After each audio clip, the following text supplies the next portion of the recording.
What is up guys, Andy Forest Team Runner here and welcome back to episode 5 of this 10k training series where we're chasing down 3340.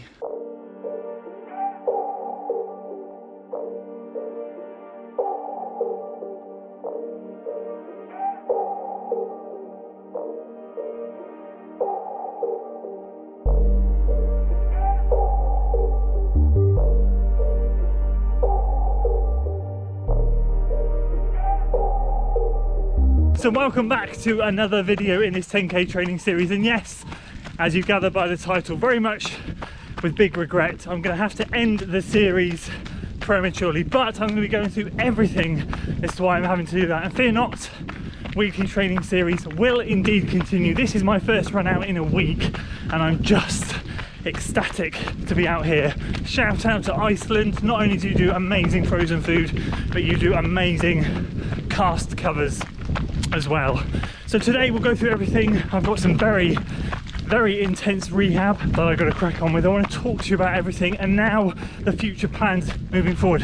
What are we changing up to? We've got to pivot, as Seth would say. We've got to divert, we've got to change, we've got to do something a little bit different. A new goal, 2021 beckons. Let's dive in. So there we go, we are back running again. We had 1 week off and we are back, or getting back into the groove. And once again, a massive shout out to Iceland for keeping the hand splint dry. Today we're going to be talking all about this. I do apologise. Normally training videos are predominantly me out there working out, but I've got so much to cover, including the rehab that's going to be involved with this thing. As you can see, I can't even straighten my finger yet. The rehab involved 12 weeks of rehab, the end of this series, the beginning of a new series, and then the big question that I have for you and decision that I have to make, which is London or Berlin 2021. So when one chapter closes, another one opens. Obviously this 10k training series will now have to come to an end with a reason that I will explain right now, but we have a new chapter opening which I'm super excited about. I'm not going to make this video a sad video. We're going to be positive because we've got a super exciting decision, well, fingers crossed, an exciting decision to talk about at the end of this video. But let me give you a quick lowdown on the rehab, and I'm not going to lie, I'm not going to beat about the bush. I feel like I'm a relatively positive person on the videos and in real life. I'm relatively a laughy jokey person, but this has got me down over the last few days, especially when I got my cast off, seeing the hand surgeon, then seeing the therapist. They were very happy with how it's healing, but the rehab is relatively intense, and I have to be honest with you, it made me just realise how serious of an injury this is. And if the hand therapist lady could have looked me in the eye and said, listen boyo, if you don't take this seriously now, you could really mess up your finger, she would have done. It's that kind of, when you sever a tendon and it has to reattach itself naturally, because all that's holding it on at the moment, the tendon holding itself together, is stitches. You are in big trouble and you have to wait a long time. And apparently, I didn't know this, but it still takes, after 10 days of surgery, the tendon still gets weaker before it gets stronger. So right now, it's pretty much coming up to its weakest point before it's going to start to get stronger. So the long and short of it is 12 weeks worth of, or minimum 12 weeks worth of rehab, 6 weeks in a splint. I've got my date for the 6th of January to have this hand splint off.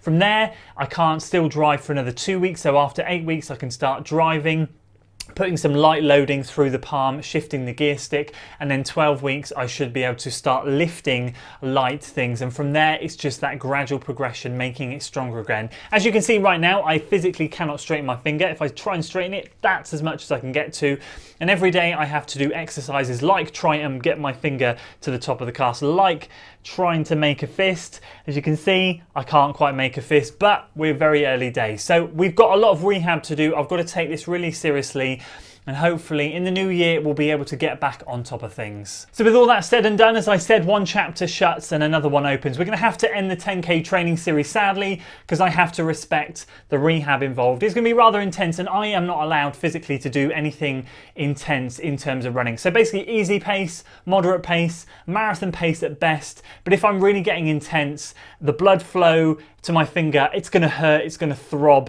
it's going to be painful, and I cannot risk anything. So I have to be really sensible. The surgeon said I can run. The hand therapist was a runner and also said there's no reason why you can't run, but you have to be careful. Naturally, if you're going to fall, you land on your hands. If you stretch this out, you're back to square one and probably worse. So you have to be really careful. So I need to run in the daylight where I can see where I'm going. If I do run at night, it's got to be in well-lit areas like the industrial estate we have here. So that's great.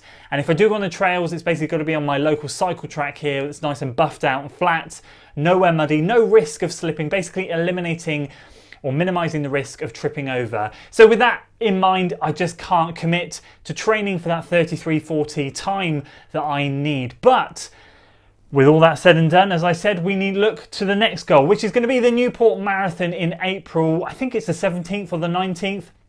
And literally in 2 weeks' time, if I start that, we're 16 weeks away. So it's going to give me a great foundation and a great block to build from. If I can start being very nice and calm now and get a couple of weeks under my belt this week and next week, from the 14th, I think it's Monday the 14th, I can kickstart into my marathon training, which is going to be great because marathon training is far less intense than 10K training. So I'll hopefully be able to get some good quality training in, ease off the interval work for the first few weeks whilst we have this, but then start introducing that sort of mid-January time when I'm allowed to. So that's going to be the next goal, and that will be the next training series. The training series effectively won't start for a couple of weeks, but I will still be doing weekly training videos. I'll do a training video next week and the week after. So we're still going to be sprinkling those in because I've had such great fun doing this 10K training series. And then we're going to be jumping straight in to the marathon training. So now moving on to the exciting part of the video, London 2021 or Berlin 2021. Well,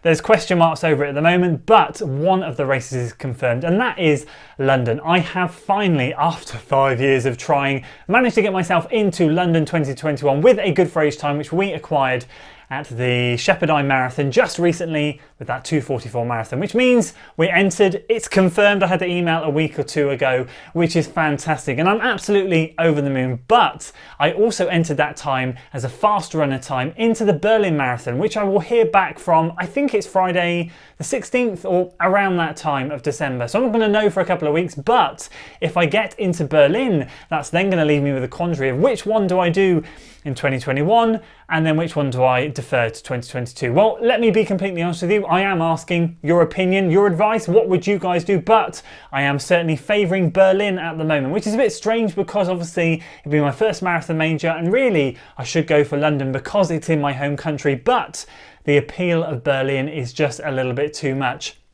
I've spoken to the wife, I've spoken to the kids. They're super excited to go to Germany next year if I get in, and if not, we'll try again for 2022. So we've got them on board, which is half the battle. If you have non-running family, getting them on board is half the battle. So if I can do that, then that I think at the moment is first choice for me, and then London will be deferred to 2022. But it's still in a very embryonic stage at the moment. I'm not 100% sure that that will be my final decision. I'd love to hear from you guys which ones you've run, if you've run either of them, and which one you've found a better experience at. Would you go for London or would you go for Berlin? So with that in mind, obviously we're going to be training for Newport, which will be in April, Newport Marathon. We're then going to be breaking for a couple of months over the summer to do some trail races and trail stuff, hit the hills and do a couple of months worth of good solid hill work, and then we'll be dialing back in for more marathon training leading into the autumn. Berlin, I think, is 25th of September, again around that date. London is the 4th of October, again around that date. So they're a week apart. I literally can't do both, sadly, but I will certainly be doing one if I can. So let me know in the comments below which one you've run, if you've run any, if you've been lucky enough to, because let's be honest, it's a very lucky experience to be able to run one of them. What your preference has been? Would you go London? Would you go Berlin? That's the quandary I'm in, but it's a very good quandary. So there we go. That's the end, sadly, of the 10K training series, but the start of a new series in a couple of weeks' time. And next week we'll be back with more training, giving you an update on how we're doing and what we're doing leading into the following week. We'll be starting the next batch of training. If you enjoyed today's video, guys, make sure you give it a like, share it with your friends, subscribe to the channel for weekly running content, and I will see you on the next one. Until then.